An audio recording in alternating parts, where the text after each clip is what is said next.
ઝઘડિયામાં દુષ્કર્મ પીડિતા દીકરી ગઈકાલે જિંદગીનો જંગ હારી ગઈ હતી। દીકરીને શ્રદ્ધાંજલિ આપવા માટે આમ આદમી પાર્ટી સુરત મહાનગરપાલિકા દ્વારા બરોડા પ્રેસ્ટેજથી હીરાબાગ કાપોદ્રા સુધી વિશાળ કેન્ડલ માર્ચનું આયોજન કરવામાં આવ્યું હતું। ઝઘડિયામાં દુષ્કર્મ પીડિત દીકરી ગઈકાલે જિંદગીનો જંગ હારી ગઈ। દીકરીને શ્રદ્ધાંજલિ આપવા માટે આમ આદમી પાર્ટી સુરત મહાનગરપાલિકા દ્વારા બરોડા પ્રેસ્ટેજથી હીરાબાગ કાપોદ્રા સુધી વિશાળ કેન્ડલ માર્ચનું આયોજન કરવામાં આવ્યું હતું, જેમાં આમ આદમી પાર્ટીના પદાધિકારીઓ, તમામ કોર્પોરેટરો અને કાર્યકરો મોટી સંખ્યામાં ઉપસ્થિત રહ્યા હતા અને શ્રદ્ધાંજલિ અર્પિત કરી હતી। આજે સુરત શહેરના આમ આદમી પાર્ટીના સંગઠન દ્વારા આજે કેન્ડલ માર્ચ કાઢીને સરકાર પાસેથી ન્યાય માંગવાની અપેક્ષા રાખીએ છીએ, ન્યાયની અપેક્ષા રાખીએ છીએ।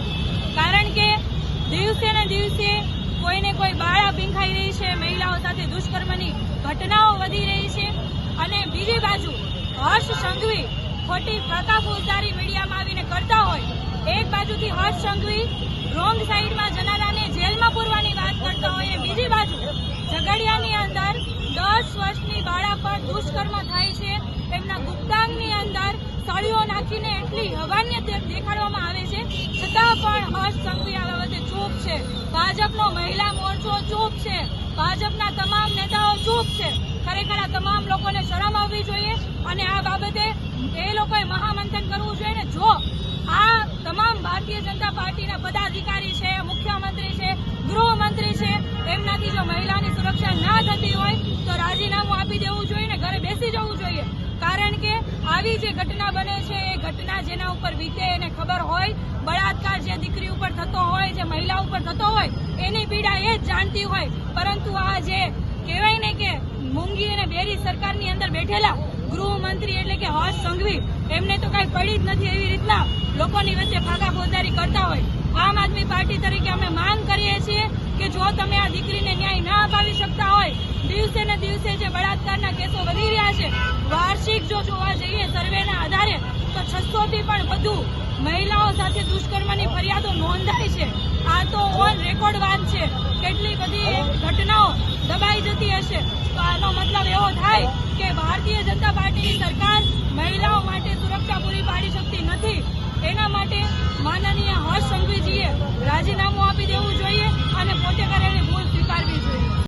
થોડા દિવસ પહેલા ભરૂચના ઝઘડિયાની અંદર ઝઘડિયાની નિર્ભયા ઉપર એક નરાધમ દ્વારા દુષ્કૃત્ય કરી અને આ પીડિતાને સાથે દુષ્કર્મ કરવામાં આવ્યું અને ગઈકાલે હોસ્પિટલની અંદર આ નિર્ભયા આ મોતની સામે જંગ હારી ગઈ।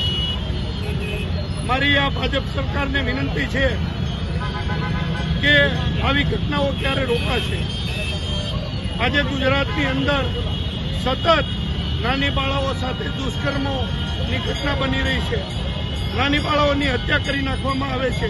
એ સમયે જ્યારે આ ગુજરાતના ગૃહમંત્રી હર્ષ સંઘવી વારંવાર ગુજરાતની અંદર મહિલા સુરક્ષાની વાતો કરતા હોય, આ દેશના વડાપ્રધાન મહિલા સુરક્ષાની વાતો કરતા હોય, પણ એ મહિલા સુરક્ષાની વાતોની સામે આજે વાસ્તવિક પરિસ્થિતિ ગુજરાતની એ છે કે છાશવારે આવી રીતની નાની બાળાઓ સાથે દુષ્કર્મની ઘટનાઓ બને છે, આવી નાના બાળાઓને હત્યા કરી નાખવામાં આવે છે અને આ ગુજરાતની બેશરમ સરકારને લાજવાને બદલે સતત ગાજતી રહે છે। અમારી વિનંતી છે કે આ ગૃહમંત્રી હર્ષ સંઘવી પોતે પદને લાયક નથી, એમણે રાજીનામું આપી દેવું જોઈએ, કેમ કે ગુજરાતની અંદર સતત આ ઘટનાઓ બની રહી છે। આમ આદમી પાર્ટી દ્વારા માંગ કરવામાં આવે છે કે આ ભરૂચની જે નિર્ભયા છે, જે મોતની સામે જંગ હારી ગઈ છે, એમને સાચા અર્થમાં ન્યાય આપવામાં આવે। આવા જે નરાધમો છે, જે બળાત્કારીઓ છે, એમને જાહેરની અંદર ફાંસીના માંચડે ચડાવવામાં આવે। આવી ઘટનાઓ શા માટે ઘડી ઘડી બની રહી છે જ્યારે ગુજરાતની અંદર કાયદા વ્યવસ્થાનું શાસન નથી, ગુજરાતની અંદર આવી રીતના બેફામ ગુંડાઓ, લફંગાઓ ફરતા રહે છે અને એને આ ગુજરાતની સરકાર પ્રોટેક્શન આપી રહી છે, એટલા માટે આવી ઘટનાઓ બને છે। આમ આદમી પાર્ટીની સ્પષ્ટ માંગ છે કે આ નિર્ભયાને ન્યાય અપાવવા માટે આ હર્ષ સંઘવીએ રાજીનામું આપવું જોઈએ અને એ બળાત્કારી છે એમને જાહેરની અંદર ફાંસીએ લટકાવવું જોઈએ।